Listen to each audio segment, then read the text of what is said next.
আসসালামু আলাইকুম। আজকে আপনাদের জন্য নিয়ে আসলাম মজাদার চেওয়া মাছের রেসিপি। তো দেখেন আজকে আমি এই রেসিপিটি কিভাবে রান্না করব। সম্পূর্ণ ভিডিওটা আজকে আপনাদের সাথে শেয়ার করব। তো চেওয়া মাছ যারা পছন্দ করেন তারা অবশ্যই কমেন্ট করে জানাবেন যে চেওয়া মাছটার রেসিপিটা কেমন হয়েছে। তো দেখেন আমি চেওয়া মাছটা খুব মজা করে খুব ভালোভাবে রান্না করছি। আর এই চেওয়া মাছটা কিন্তু বেশি দাম না, খুব অল্প টাকায় চেওয়া মাছটা পাওয়া যায়। তো দেখেন এই চেওয়া মাছটা আমি বাজার থেকে এনে কি সুন্দর সুস্বাদু করে রান্না করছি। তো চলেন দেখাই কিভাবে আমি চেওয়া মাছ রান্না করি। তো দেখেন এখন আমি এখানে চেওয়া মাছগুলো নিয়েছি। আগে থেকে চেওয়া মাছগুলো ধুয়ে রেখেছিলাম। তো এখন আমি দিয়েছি এখানে আদা বাটা, রসুন বাটা দিয়েছি, ১ চামচ হলদের গুঁড়া দিয়েছি, ১ চামচ লবণ গুঁড়া, দিয়ে দিলাম স্বাদ পরিমাণ লবণ, দিয়ে দিব স্বাদ পরিমাণ তেল। আপনারা যে যেমন তেল খান তারা সেরকম পরিমাণে তেল দিবেন। তো দেখেন আমি সব উপকরণগুলো দিয়ে এখন আলতো হাতে ভালো করে মেখে নিচ্ছি। তো আপনারা খুব এভাবে ভালো করে মাছের মসলাটা দিয়ে ভালো করে মেখে নিবেন। এতে কি মসলাটা খুব ভালোভাবে চেওয়া মাছের ভিতরে ঢুকে যাবে। তো আমি ভালোভাবে আগে মেখে নিলাম।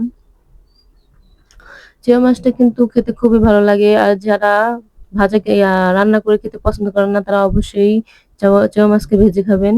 ভেজে খেলে ওইটাকে খুব ভালো লাগে, খুব সুস্বাদু হয়। তো দেখেন আমি এখন মাছটাকে ভালো করে মেখে নিলাম। তো এখন আমি এখানে দিয়ে দিব আলু কুচি। তো আমি আলুগুলো আগে থেকে কুচি করে রেখেছিলাম। তো চেয়া মাছের সাথে আলু দিলেও কিন্তু খুব ভালো লাগে। তো আমি এর সাথে দিয়ে দিলাম টমেটো কুচি। তো আমি আজকে টমেটো আলু কুচি দিয়ে চেয়া মাছটাকে রান্না করব। তো যারা আলু আর টমেটো খেতে পছন্দ করেন না তারা অবশ্যই শুধু ভুনা করে খাবেন, তাতেও ভালো লাগে। তো দেখেন আমি আলু আর টমেটো দিয়ে খুব ভালোভাবে হাতে মেখে নিচ্ছি। তো এভাবে কিন্তু রান্না করলে খেতে খুবই ভালো লাগে।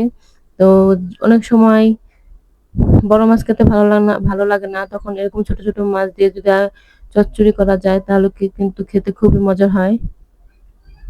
তো দেখেন আমি খুব ভালোভাবে মেখে নিয়েছি সবগুলো। তো আপনারা এবার খুব ভালো করে মেখে নিবেন।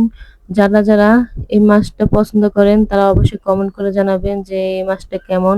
আর এই মাছটা যারা চেনেন না তারা অবশ্যই কমেন্ট করে জানাবেন। আর যারা চেনেন না তারাও বলবেন। তো দেখেন আমার মাছটা মাখানো শেষ। তো এখন আমি এখানে দিয়ে দিচ্ছি পানি। তো আমি আমার স্বাদ পরিমাণ পানি দিয়ে দিলাম। তো দেখেন এখন মাছটাকে আমি ঢেকে দিচ্ছি। তো আমার রান্না শেষ। আর রান্না শেষে যে কাজটা করলাম, বাসায় অনেকগুলো ফুল ছিল। ফুল কিন্তু সবারই অনেক পছন্দ। তো আমারও অনেকটা ফুল পছন্দ। তো যখন দেখলাম বাসার ফুলগুলো এক করে কেমন একটা তেলকাষ্টে হয়ে যাচ্ছিল, তখন সবগুলো ফুল ভালো করে ধুয়ে নিলাম।